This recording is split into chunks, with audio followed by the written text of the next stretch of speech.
being an American and the programs that we have here are for American citizens, and we should reserve those rights for those citizens. Folks that are not here on a legal status, quite candidly, I don't think should have access to the programs that are designed to protect our most vulnerable citizens. And that speaks to your first piece of legislation that you introduced as a member of Congress. Go ahead. The tax loophole? Yes, yes. One of the things that we saw early on was this loophole in the tax code that allowed for families and individuals that are applying for a child tax credit to simply put down a tax identification number instead of a Social Security number. And we know that there are billions of dollars in wrongful payments in that system, and that that system, unfortunately, is ripe for abuse and fraud.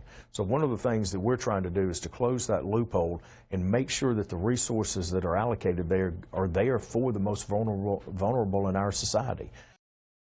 It's no sense for us to have a program that has billions in wrongful payments when we have American citizens that are suffering. It's the Child Tax Credit Protection Act. If viewers want to look it up, you can go to the Congressman's website.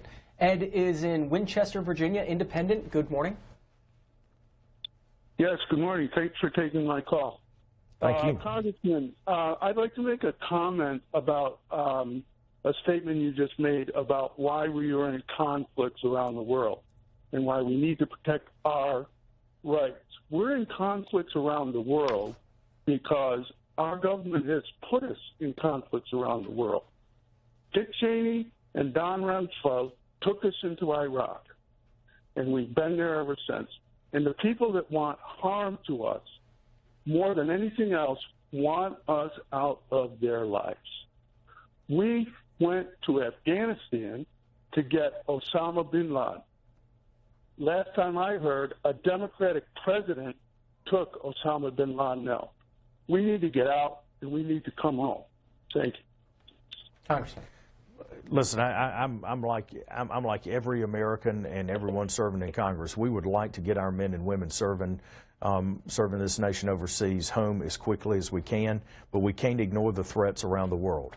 I think, again, to stick our head in the sand and not recognize the significant threats to America that exist around the world, I really quite candidly think is a little bit naive.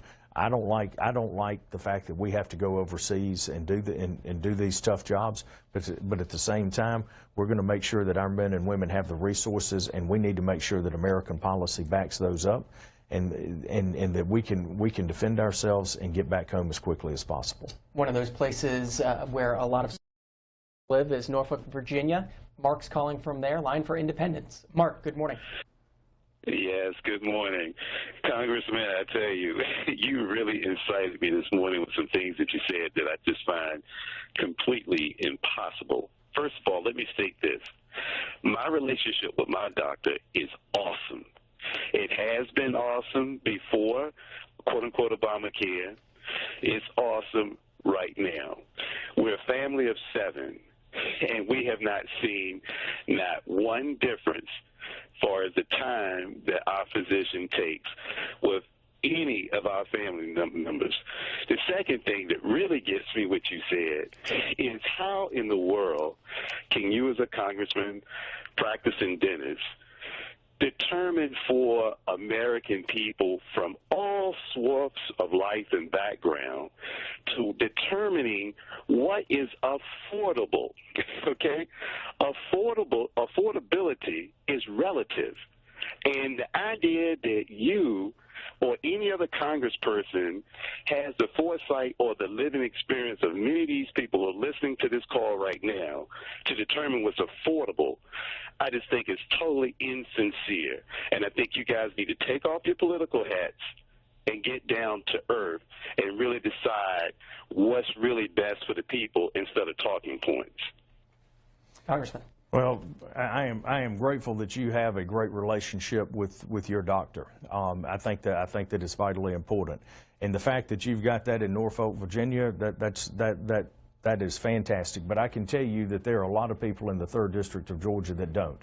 A lot of people that see rising premiums we now pay more for our health insurance than we do for our house, and that's not unusual. We don't have the access to care that we once had.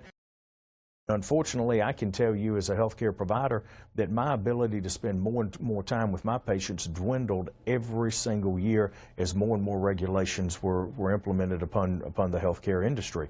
And as far as affordability goes, I think you're exactly right. I think that affordability is individual, and that's why I think we need to get back to market reforms, making sure that competition drives prices down and that the government does not set those prices.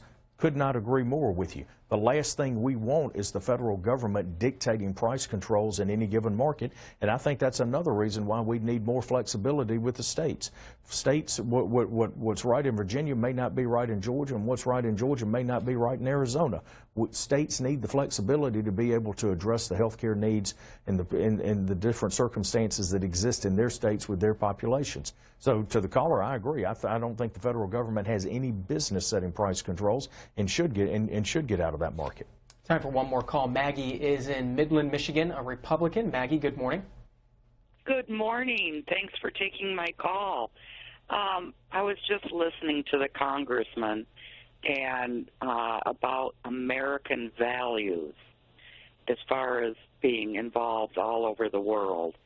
And I just don't see American values as being the right reason for us to be involved in Iraq. Now North Korea we're trying to do something about, Afghanistan, you name it, we're everywhere. And I understand if something's a direct threat to us, but as far as just plain American values, I don't see how you're going to promote that around the world. Congressman, I'll give you your last minute. Sure, and the value that I was primarily referring to was the value of that we have here, and wherever that freedom is under attack, we must defend America, pure and simple, and that's something that I feel very strongly about. Listen, we've got a lot of work to do here in America. You know, again, we don't necessarily want our focus to be in every neighborhood in every part of the world. We have major issues that we've got to deal with right now in America. We have to pass health care reform. We have to pass comprehensive tax reform. We've got to continue to get the regulatory environment right here in America, and we have to continue to fix our education system. You know, if we do those things, then we create the environment where this is the most competitive place in the world to do business, and we can grow our national economy. That makes our families healthier, that makes our communities healthier, and that provides us sustainability to fund our military. But most importantly, it gives us the ability to make sure that we can keep our promises to Americans for the things that we've told them that we would do, like Social Security and Medicare. Congressman Drew Ferguson, Republican of Georgia, member of the Budget Committee. Appreciate the time.